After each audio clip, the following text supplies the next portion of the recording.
Halo guys, ketemu lagi sama gue dan Anto di Yo. Urban Teknika. Hari ini mau melanjutkan Transmisi. yang waktu itu kita sempat bahas macam-macam transmisi kan. Ya. Terus kita berjanji mau bahas Kupas lebih dalam tuntas tentang tentang CVT. CVT. Oke. Ya. Jadi transmisi dengan dua pedal ini di mobil CVT sekarang lebih banyak dipakai di mobil-mobil modern yang penggunaannya mungkin lebih banyak di dalam kota ya. Ya betul, karena memang awalnya penggunaan di kota kan tidak sedemanding kalau di pegunungan. Dan ada komplain dari konsumen, buat dong transmisi yang Nggak ada sentak-sentakannya. Ya. Jadi memang akhirnya dibuat transmisi CVT yang lebih halus dan memang dioptimalkan untuk penggunaan dalam kota. Sedikit balik ke sejarahnya, CVT kan pertama kali hadir tahun 70-an kalau nggak salah. Kalau nggak salah apa 60-an ya? 70-an, berarti mobil Belanda ya? DAF kalau ya? nggak salah. Tapi ya? pertamanya itu kan buat bis ya? Bis dan satu lagi kendaraan berat. Oh, truk kali ya? Bis, truk, lalu kayak dump truck juga. Dump truck itu menggunakan CVT. Tapi memang teknologinya masih simpel karena kalau misalnya pindah-pindah gigi suka telat, mobilnya bukannya naik tapi turun. Dan pasti ada sentak-sentakan kalau Ya. di bis kan kerasa banget tuh nggak nyaman buat penumpang. Betul. Jadi memang diciptakan transmisi yang halus dan nyaman serta efisien kan. Setelah itu, banyak dipakai di produk-produk DAF, Volvo selanjutnya ya. Ya, Volvo. Volvo diterapin di beberapa passenger car-nya juga, truknya juga ada ya. Oh ya, di Indonesia pernah kan CVT awal-awal masuk? CVT pertama kali masuk di Indonesia itu di passenger car ya, bukan di Volvo, di Fiat Uno kan. Fiat Uno. Tahun Lalu 94. kalau nggak salah ada sepeda motor ya?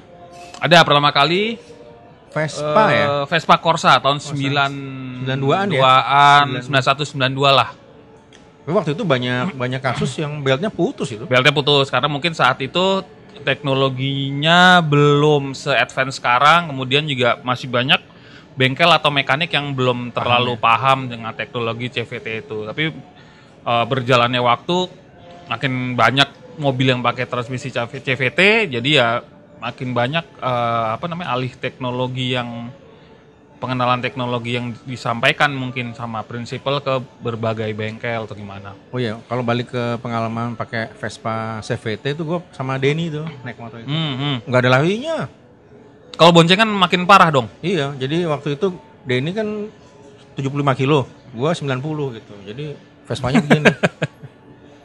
Tapi kalau motor sekarang bisa dong. Kalau motor sekarang udah kenceng-kenceng. Itu cuma 100 cc kalau nggak salah ya.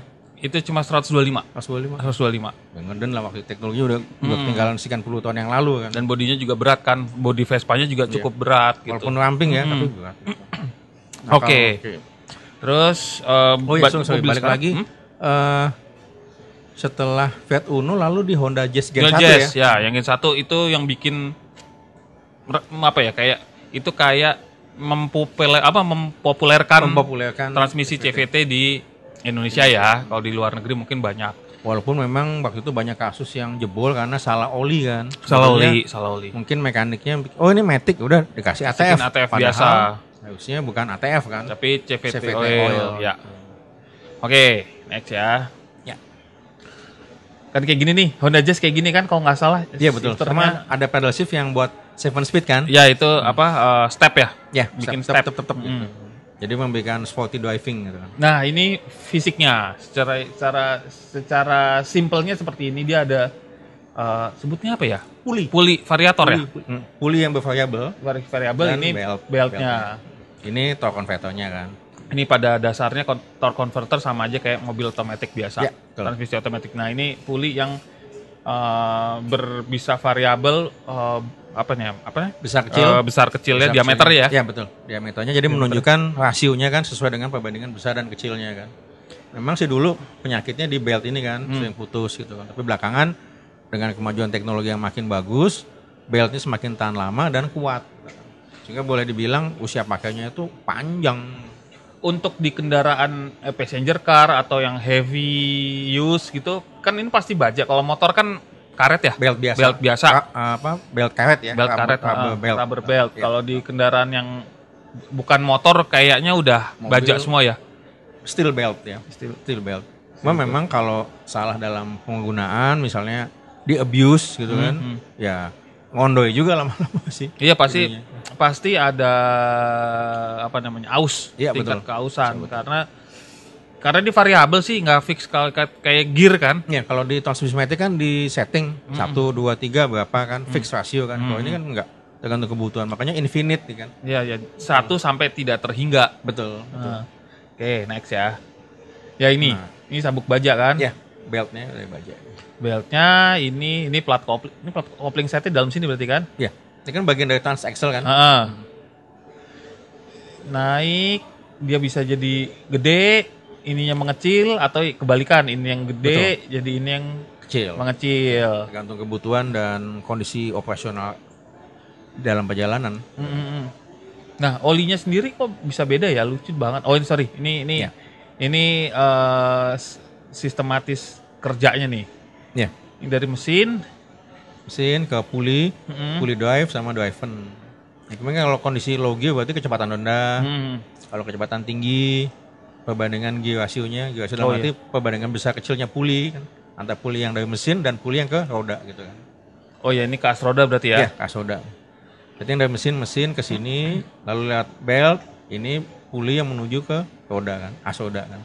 Berarti yang main itu pulley ini main juga nggak sih? Dua-duanya main, besar kecil kan, ini kan mengecil. Iya. Ini besar. Nah, ketika giginya high gear, dia naik. Di high gear berarti di high speed kan? Iya. Nah, berarti yang ini lebih kecil. Anggap aja seperti overdrive kan. Jadi kalau misalnya overdrive, misal 100 km per jam, RPM-nya kan lebih rendah karena gear yang menuju ke as roda kan lebih kecil. Lebih kecil. Jadi kayak overdrive misalnya 0,8, 0,9 atau 0,7 gitu Iya, kan. benar-benar ini jauh antara ininya, antara pulley sama variator dia jauh, ininya rapat, pas kecepatannya increase. Rendah. Ini kan rendah nih, pas increase dia yang rapat, ininya jauh, jadi dia turun ke bawah. Ya. Jadi kan di sini butuh tenaga lebih gede untuk menggerakkan kendaraan kan. Anggap aja di kondisi diem ke bergerak kan. Butuh torsi gede kan. Ya. Makanya di sini yang diperbesar yang pulley ke as roda. Ya. Jadi anggap aja kayak gigi kasar di gigi 1, gigi 2 gitu kan. Nah itu kan main di gigi halus karena kecepatannya udah tinggi kan. Ya. Jadi yang butuh gigi kecil supaya efisien karena nggak butuh tenaga gede lagi. Nggak butuh tenaga lagi ya. Iya betul. Oke. Next. Kembali lagi. Nah, salah satu keunggulannya transmisi CVT adalah dimensinya yang compact banget. Compact banget. Makanya kan kalaupun bisa diselamatkan ya cuman modulnya aja, lain-lainnya di scrap dah. Nggak ada yang bisa di-rebuild. Biasanya umur pakainya berapa lama sih? Awet itu kalau penggunaannya benar, nggak di abuse, maintenance-nya rutin, rasanya sih 5 tahun atau 100.000 kilo mudah dilewati. Selama 5 tahun penggunaan, atau 100.000, selama penggunaannya baik dan benar. Ya, perawatan, perawatan olinya benar. Dan nggak di abuse ya, nggak kasar makanya awet. Karena pengalaman gue pakai Matic itu yang di L10 itu 5 tahun baru servis, padahal udah 120.000 kan. Bandingin kalau misalnya mobil dengan transmisi manual berapa lama ganti kopling set kan. Ya. Biasanya kan 60.000, 80.000 udah kerasa. Iya, udah mulai kerasa getar-getar gitu. Oke. Semakin dalam pembahasannya, semakin dalam kan? Semakin dalam pembahasannya. Ya, kayaknya kita perlu bahan bakar juga nih. Bahan bakar. Jadi ada tulisannya nih sini nih di gelasnya. Lu bisa ngeliat situ tuh. Ketika otak perlu inspirasi. Iya kan? Di situ ada kopi hati. Di situ ada kopi dari hati. Di mana Dot bisa dibeli? Ada di Kopi Dari Hati Marcan Bintaro. Mantap. Oke. Jadi kopi gula aren ya? Kopi susu gula aren. Ya. Brown sugar and coffee. Yoi. Oke. Lumas. Waduh dingin banget. Tangan gua basah semua begini. Mantap. Oke. Tadi udah dimensi compact. Perawatan sebenarnya nggak ada perawatan spesial sih selama lu pakai olinya benar. Ya. Kemudian waktunya di servis kan kalau misalnya melihat buku manual paling cuman pemeriksaan jumlah olinya cukup atau enggak, penambahan itu pun juga intervalnya lama dan panjang gitu kan. Selama nggak ada leak kan sebenarnya nggak ada. Aman, sejauh ini aman. Cuman memang dulu di kasus di Honda Jazz, maaf sebut nama, itu kasusnya adalah salah isi oli itu aja. Karena kan persepsinya, oh Matic nih, Sama aja, dipikir kasih sama aja. ATF aja. Ternyata beda oli. Dia nggak basah kan sebenarnya, nggak kerendam oli kan. Pusi puli ini kan nggak. Nggak. Yang kerendam kan ini nih. Ya, di situ. Clutch pack-nya. Ya betul, clutch pack-nya yang Kok bisa beda ya? Ininya apa? Spesifikasi olinya kok bisa beda ya? Nah, sesuai kebutuhannya kan dia tidak terendam oli kan, berarti banyak di sini dan sifat gear step-nya itu bervariasi. Jadi butuh oli dengan spesifikasi yang lebih berbeda dengan oli yang menggunakan ATF. Gitu. Kalau ATF kan udah fix kan, gigi 1, gigi 2, gigi 3 gitu kan, dan 4 dan seterusnya. Kalau di sini yang berubah-ubah kan variasi dari sininya, maka dibutuhkan oli yang jauh lebih encer. Oh iya, karena ya terus kerja. Kalau yang itu kan gigi 1, 2, 3, 4, 5. Jadi kalau dia misalnya pindah gigi 1 ke 2, satunya diem, 2 yang jalan. Ya. Clutch pack-nya kan gigi 2. Pindah gigi 3, gigi clutch pack di 3 gitu. Kalau ini Terus aja kerja ya. Di sini muter terus, di sini juga muter. Semuanya kena beban. Iya, betul. Semuanya kena beban, jadi olinya juga mesti bagus. Jadi dia butuh oli dengan spek yang berbeda karena nyaris tidak ada jedanya kan. Terus muter kan. Sementara kalau di transmisi matic konvensional kan pindah ke 2, satunya diem, pindah ke 3, 2-nya diem, pindah ke 4, ya gitu terus diem. ya. Terus lama. Nah, terus mungkin banyak teman-teman semua juga pernah atau punya atau ngeliat mobil transmisinya CVT. Terus ya tadi lu bilang ada 1, 2, 3, 4, 5, 6, 7 ya, stepnya gitu. Pedal shift gitu ya. Ya kayak pedal shiftnya. Nah, itu apa yang dia kerjakan dari steppernya tuh? Ini kan sementara nggak ada fix kan? Fix semua gitu. Padahal maksudnya enggak, jalannya kan terus gitu. Jadi memang waktu dia pengalaman di Honda Jazz Gen 1 itu kan ada beberapa konsumen yang menghendaki kok kalau pakai CVT plain, jadi nggak ada karakter, kosong gitu. Nah, kemudian diciptakan oleh Honda, step gear. Jadi mensimulasikan seperti transmisi otomatis yang gigi 1, gigi 2, gigi 3 gitu. Pada dasarnya ini kan software yang mengatur perpindahan gigi kan. Nah, jadi software ini berfungsi kalau gigi 1 dengan RPM sekian, kecepatan sekian, dikuncilah di gear ratio 1, gear ratio X gitu kan. 2, 3 dan seterusnya gitu. Jadi waktu dikemudikan dan pindah gigi pakai pedal shift itu rasanya seperti transmisi matic biasa. Padahal nggak ada di sini kan nggak ada patokannya 1, 2, 3 tuh nggak ada. Jadi balik ke ECU dan ECU-nya menentukan untuk gear ratio 1 adalah sekian banding sekian. Apa nanti yang dikunci di situ. Yang dijagain itu apa ya? Si pulley variatornya. Iya, jadi kan pergerakan besar kecilnya besar setting kalau buat gigi 1 dikunci di sini, berarti yang 1 gear 1 ini segini lebarnya. Yang di sini sekian. Nanti gigi 2 sekian sama sekian, gigi 3 sekian sama sekian, dikunci di situ. Jadi nanti kesannya tuh RPM-nya naik, turun, pindah lagi. Jadi seperti transmisi otomatis konvensional. Ya. Padahal sebetulnya itu hanya simulasi aja. Dia cuma intervensi pergerakan si pulley jadi dan si ECU-nya itu mengintervensi si ECU. Di gigi 1 gear ratio-nya ini sekian, sekian ya besarannya. Diameter sekian, diameter sekian ya. Udah dikunci di situ. Nanti pindah ke 2 berubah lagi, ketiga berubah lagi. Tapi dikunci di masing-masing gear ratio tadi. Dikunci tanda kutip ya. Ya, seolah ada rasio gear. Ya, betul. Padahal nggak ada. Oke, perawatan udah, dimensi cakep. Sebenarnya idealnya untuk kendaraan apa sih CVT ini? Kalau kendaraan yang kecil-kecil gitu, city car cocok, oke. Buat yang stop and go bis apa gitu, nggak masalah. Malah lebih enak.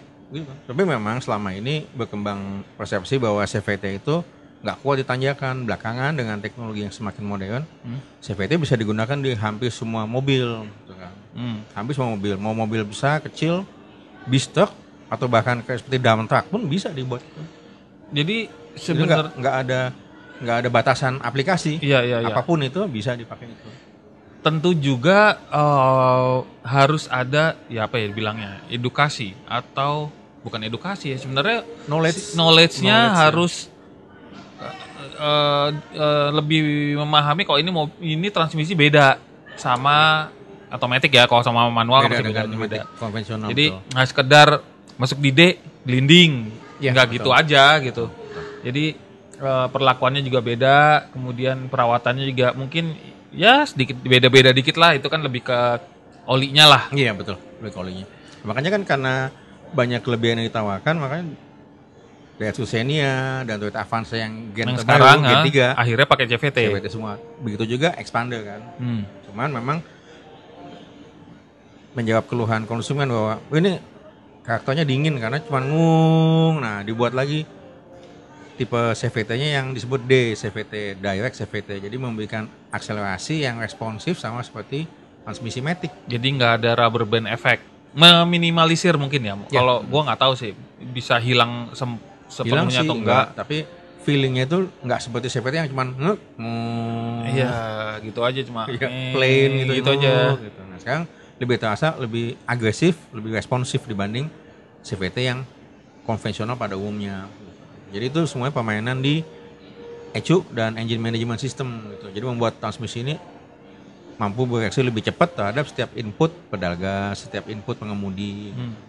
Dia lebih baik untuk mobil penggerak depan atau penggerak belakang atau all wheel drive? Cuma ada juga kalau salah Subaru pakai ya? Subaru pakai. Ya, Subaru pakai. Apa sebutannya? Lupa. Tapi itu di Amerika banyak kan. CVT dipakai di Subaru banyak kan. Ya, pasti all wheel drive ya. Oh iya benar, berarti memang tidak ada batasan mobil. Jadi mau mobil front wheel drive, rear wheel drive, all wheel drive, ada masalah. Bis, truk atau bahkan dump truck sekalipun bisa menggunakan ini. Asalkan jangan di abuse. Ya, betul. Halus, jangan disentak-sentak. Dan itu kan juga tinggal disesuaikan kebutuhan. Oke, GVW-nya berapa kan? Tinggal dibuat beltnya yang kekuatannya sekian. Iya, ini Pak, itu juga menjadi satu pemikiran ya. Kalau misalnya gearbox manual atau gearbox otomatis ya yang nggak terlalu advance gitu ya. Yeah. Misalnya gue punya mobil A manual nih gearboxnya, gue pengen jadi matic, tinggal pasang aja gitu kan, mungkin ada gitu. Atau pakai merek lain yang matic, gue naikin aja lah, paling bikin adaptor atau kebalikannya. Tapi kalau CVT kayaknya gue nggak pernah denger deh. Mobil gue transmisinya manual, terus gue pengen pakai transmisi CVT, gue convert kayaknya nggak pernah ada ya. Karena mungkin ya itu harus tahu banget karakter output mesin, torsi mesin, beban juga. Ya, jadi kan harus disesuaikan payload segala macam. Penggunaannya untuk apa, terus rating torque yang dibutuhkan berapa, gitu. Jadi beda-beda tiap kebutuhannya. Mungkin mau di setting 10 speed atau 8 speed, 5 speed, beda-beda. Lebih kompleks berarti ya? Sedikit lebih kompleks. Tapi kalau misalnya dari manual ke matic kan, tadinya 5 speed manual, ganti ke matic 4 speed, nggak ada masalah, ya. Konsumen kan cuma saya butuh dari manual ke matic, udah itu aja, sebatas itu. Tapi kalau misalnya dari matic, lalu pindah ke CVT, masih panjang itunya. Pertanyaannya panjang. Iya, pertanyaannya masih banyak dan bukan hambatan, tantangannya banyak banget. Betul, karena saat ini kan memang banyak produsen transmisi matic yang jauh lebih masih lebih menguasai untuk utak-atik transmisi maticnya. Sementara yang CVT itu masih butuh waktu lagi sampai menemukan racikan yang paling optimal. Ini berarti selain di mesin mobil bermesin bensin, bermesin hybrid pun oke banget ya? Ya, justru kan kalau di mobil hybrid malah lebih enak. Malah lebih senyap kan. Ya. Pas lagi kecepatan rendah, motor listrik, ya ini pas banget udah. Ya kan smooth, bisa. Malah sebetulnya lebih pas kalau CVT ini dipadankan dengan motor listrik sebetulnya. Tapi kalau motor listrik sekarang rata-rata mobil dengan motor listrik kan direct kan? Ya, jadi ke motor listrik, ke CVT-nya, lalu ke roda. Tapi kecuali kalau model yang sebelum-sebelumnya kan ada yang CVT-nya dulu mesin, CVT baru ke motor listrik ya. Tapi kalau sekarang seperti temuan di Amerika Serikat oleh Ford, dia buat motor listrik dipadankan dengan CVT. Itu di Mustang apa? Mach-E. Mach-E ya. Motor listrik, CVT, lalu ke Asoda. Oke. Jadi makin awet lagi kan? Iya, motor listriknya nggak perlu listrik, gede-gede, iya. baterainya juga lebih kecil ukurannya, Lebih compact dan lagi. CVT-nya juga lebih awet. Gitu Karena kan? dibantu juga sama torque si Ya, motor listrik motor gitu. listrik. Bebannya Torsinya gede. bebannya nggak ke sini semua. Dan nggak akan ada abusan lagi kan? Iya benar. Karena betul-betul udah dikendalikan oleh komputer, berapa Si torsi yang dibutuhkan, itu yang dikeluarkan. Ya ECU-nya jadi ngatur membagi porsinya udah mesin, transmisi, motor listrik. Ya, betul. Oke guys, jadi ini pembahasan CVT kali ini sama gue dan Anto. Jadi ternyata CVT punya karakter yang jauh berbeda dengan transmisi otomatis biasa. Jauh berbeda. Penggunaannya juga sedikit perlu perlu ada Pembiasaan. perlu ada Kebiasaan lagi. kebiasaan, kemudian mesti Kebiasaan feel-nya baru. juga beda, jadi nggak sama lah. Tapi intinya sih buat memudahkan si pengguna kendaraan. Nyaman dan efisien. Ya itu udah pasti kata kuncinya itu. Oke guys, thank you banget udah lihat mampir di channel kita. Dan ini juga nih, Thank you buat bahan bakarnya. Kopi dari Hati Kopi udah Hati. kasih bahan bakar buat kita. Yep. Ketemu lagi di Urban Teknika dengan pembahasan yang lebih seru lagi Oke. sama gue dan Anto. Oke, bye. Yuk.